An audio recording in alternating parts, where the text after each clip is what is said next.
அந்தர்பல்டியடித்த அதிமுகவின் முக்கிய தலைவர் எடப்பாடிக்கு திடீர் ஆதரவு. அதிர்ச்சியிலே எஸ்பி வேலுமணி தரப்பு. நண்பர்களே, அதிமுக தொண்டர்களாக இருந்தீங்க அப்படின்னா மறக்காம நம்ம சேனலை சப்ஸ்கிரைப் பண்ணிட்டு இந்த வீடியோக்கு ஒரு லைக் பண்ணிருங்க. அனைத்திந்திய அண்ணா திராவிட முன்னேற்ற கழகத்தை பொறுத்த வரைக்கும் தற்சமயம் 2 துண்டுகளாக பிரிந்து கிடக்கிறது அப்படிங்கிற தகவல் நம்ம அனைவருக்கும் தெரியும். அந்த 2 துண்டுகளுமே ஒன்று சேர்ந்து மறுபடியும் அதிமுக அப்படிங்கிற மாபெரும் ஒரு இயக்கத்தை அடுத்த கட்டத்தை நோக்கி நகர்த்து செல்ல வேண்டும் என்பதுதான் நம்ம தொண்டர்களுடைய அனைவருடைய விருப்பங்கள் ஒன்றாக இருந்து கொண்டிருக்கிறது. அதாவது தற்சமயம் விஜய் அவர்கள் பார்த்தீங்க அப்படின்னா தமிழக வெற்றி கழகத்திற்கு அதிமுக இருக்கக்கூடிய 25 சட்டமன்ற உறுப்பினர்கள் ஆதரவுகளை கொடுத்திருந்தாங்க. அதுதான் இங்கே மிகப்பெரிய ஒரு பிரச்சனையாக பார்க்கப்பட்டது. எடப்பாடி பழனிசாமி தரப்பிடம் 22 சட்டமன்ற உறுப்பினர்கள் மட்டுமே இருக்கிறாங்க. அப்போ 3 சட்டமன்ற உறுப்பினர்கள் எஸ்பி வேலுமணி, சிவி சண்முகத்திடம் அதிகமாக இருக்கக்கூடிய அந்த வேளையிலே அதில் ஒரு சட்டமன்ற உறுப்பினர் திடீரென அந்தர்பல்டி அடித்து நேற்றிடம் எடப்பாடி பழனிசாமி சந்திப்பு நடத்தி இருக்கிறார் அப்படிங்கிற செய்திகள் தற்சமயம் இணையதளங்களிலே உலா வந்து கொண்டிருக்கிறது. இந்த தகவல் தான் எஸ்பி வேலுமணிக்கும் சிவி சண்முகத்துக்கும் மிகப்பெரிய அதிர்வுகளை ஏற்படுத்தி இருக்கிறது. நேற்று வரை நம் அணியில் இருந்த அந்த நபர் திடீரென அந்தர்பல்டி அடித்து எடப்பாடி பழனிசாமியை நேரடியாக சந்திப்பு நடத்தி இருக்கிறார். அப்ப அங்கு 24 மாறிவிட்டது. எடப்பாடி பழனிசாமி தரப்பிடம் 23 மாறிவிட்டது.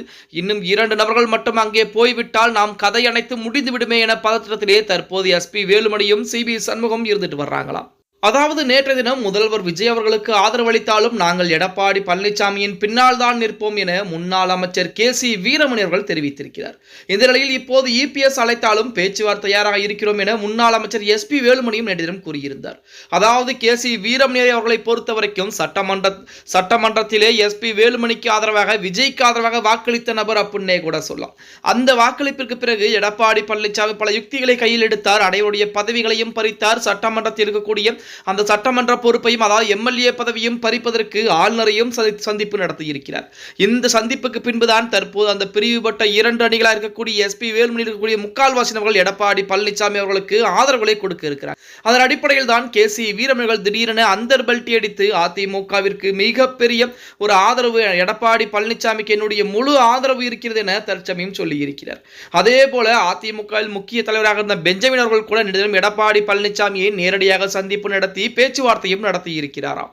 இந்த பேச்சுவார்த்தை என்பது அரசியல் வட்டாரத்திலே மிக மிக முக்கியமானதாக பார்க்கப்படுகிறது. அப்ப பெஞ்சமினும் எடப்பாடி பழனிசாமிக்கு ஆதரவுகளை கொடுத்து விட்டால் இங்கேயும் 24 ஆகிவிடும். அங்கே அவர்கள் தரப்பிலே 23 என தற்சமயம் மாறிவிடும். அப்ப அதிகப்படியான முன்னிலை என்பது எடப்பாடி பழனிசாமியிடம் இருக்கிறது. SP வேலுமணி அதே போல CV சண்முகம் போன்றவர்களுடைய பதவிகள் எல்லாம் பறிக்கப்படும்.